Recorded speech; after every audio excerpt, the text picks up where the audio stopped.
A little something for the weekend with Sam Hunt. Indeed, Sam Hunt is with us, joining us from Wellington today. Hello to you, Sam. Good morning. Good morning, Wammo. Right, yeah. Whereabouts in Wellington? I'm overlooking. It's just wonderful. I love the place. Great, passionate place.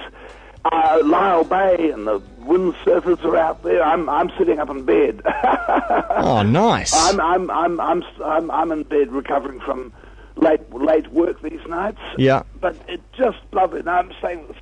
My young son Alf and we came down and I did a show on Tuesday night at Tahanui for the which is a part of the world that I lived in that area for many years. And Bottle Creek and Battle Hill and Death's Corner, and so a lot of connections there. And I did a show up there and Kim Hill was the master of ceremonies. Oh, I'm a big fan of Kim's, Sam. Great person, great person, and I think a great broadcaster too.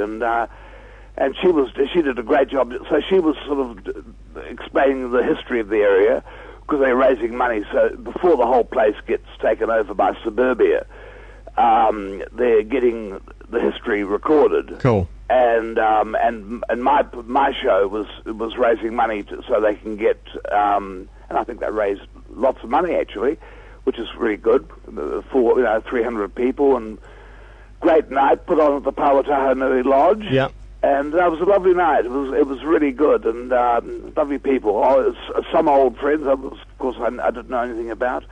Yeah, one of the poems I did actually, an old poem for a friend of mine, long dead now, and he got moved out of where he used to live near the Parramatta railway station for the development of the then considered new highway. Yeah.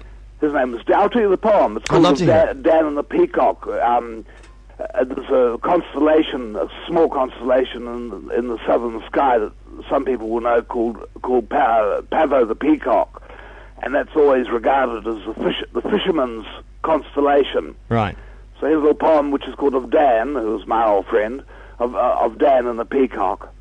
Of all the constellations, Pavo the Peacock is visible tonight.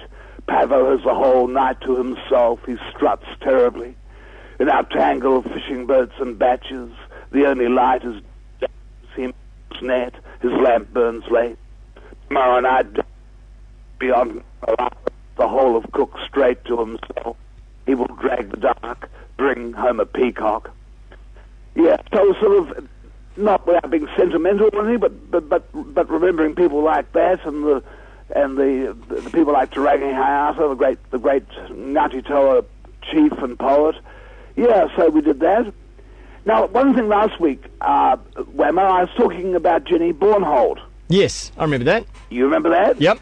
And I was saying that her new book didn't quite do it for me in the way that, well, it's just one of those things. It doesn't always happen. But I found some poems of hers that I absolutely love, and I'd like to just read a few of them, if I may. Yes, please. They're Estonian songs. Well, the titles of these poems of hers are song titles from a composer.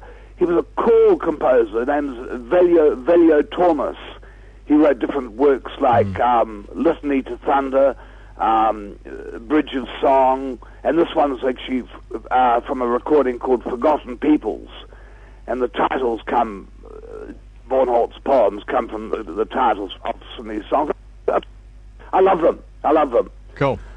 So this is called Sang the Mother, Sang the Daughter. Life is sad, sang the mother, sang the daughter. Life is so sad because we can't read and listen at the same time. Or another one, the arrival wedding guests. All night my friend tells me she loves her life. She is my wedding guest. She arrives with her face of happiness and someone strikes up a tune. 3, instructing the newlyweds. Listen, bride, listen, groom, don't be afraid. At night, the dark trees at the end of the street, how frightening they seem. Then morning comes and uncovers nothing but leaves. And another one I love, a son or a daughter. On a night when the moon moved solemnly about the sky, a third daughter was born. The unhappy doctor went to the father. I'm sorry, he said, it's another girl. Girls are good luck, said the father. If you don't have a daughter, you only know you're alive because your shoes move. That's cool. Nice. Here's another one. My sister, my little cricket.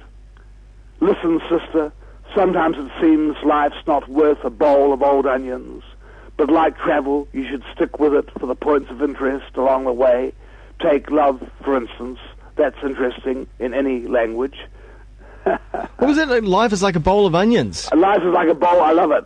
Yeah. Listen, sister. Sometimes it seems life's not worth a bowl of old onions. Yeah. And here's another one I love. Jenny Bornhold. It's called "The Ox Climbed a Fir Tree." The ox climbed a fir tree to see what he could see. He cried, "Ah, my love, this view from above is quite splendid. You are smaller than a dove."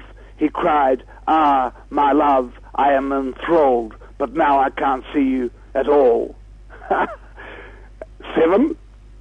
Ending and going home. These are just little short, I love them. They're like little vignettes or something. Yeah. Ending and going home is where love lies, high above the town.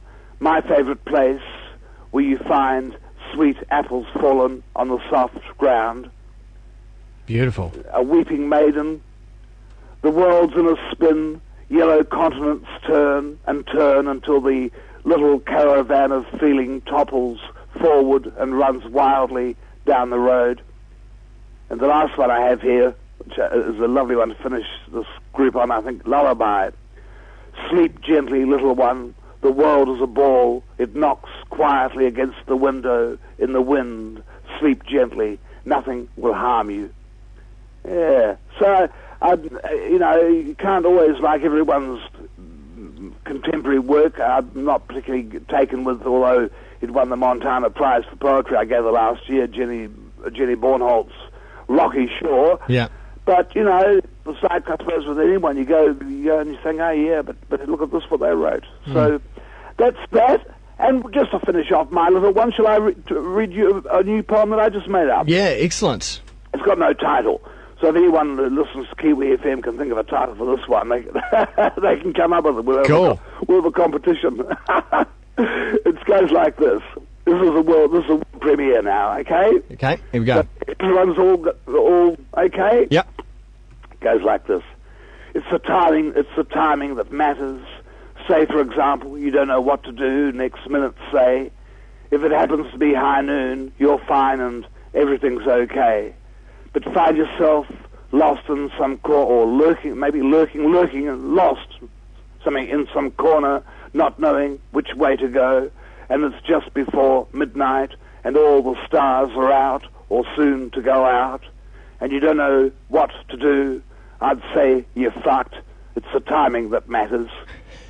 It's so true. So there we are, at 10 to 9, it's the timing that matters, Wammo. And may I, what a great pleasure to be in Wellington, and we're having a great time, as I say, watching this great storm barreling in from the great Southern Ocean, and it's just good to be alive, and it's good to be warm. And what is it? Yeah, good to be warm. Is there a fire going somewhere in the house? Yeah. Big, beautiful house. It's a house full of very old friends of mine and family, very old friends, and we're actually finishing off. Tim Rose, who's an old friend of mine, Tim is making a film about me, which comes out, I think, in the festival in July. Cool. In July.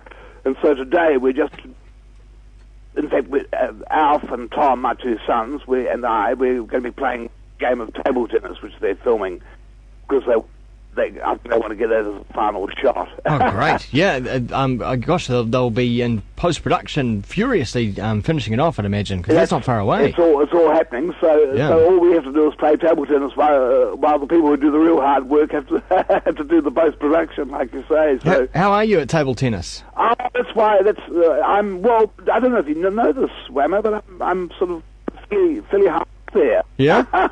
Almost, I think I am. But, almost Olympic standard. well, beyond that, actually. I can imagine furiously. Do you play against a wall? I can imagine you with two. Oh yes, yeah, I do a lot of practice there, and of course I've got the penhole down to a fine art now. So it's a beautiful thing. It's a beautiful thing, Wammo. Cool. Yeah, well, it is.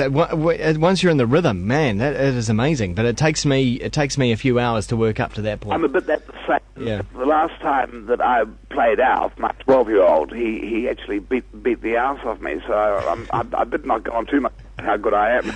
Hey, thanks, Sam. Enjoy the rest of the time in Wellington. Wammo, thank you very much. Good to talk to you. Yeah. See ya. That was a little something for the weekend with Sam Hunt, only on Kiwi.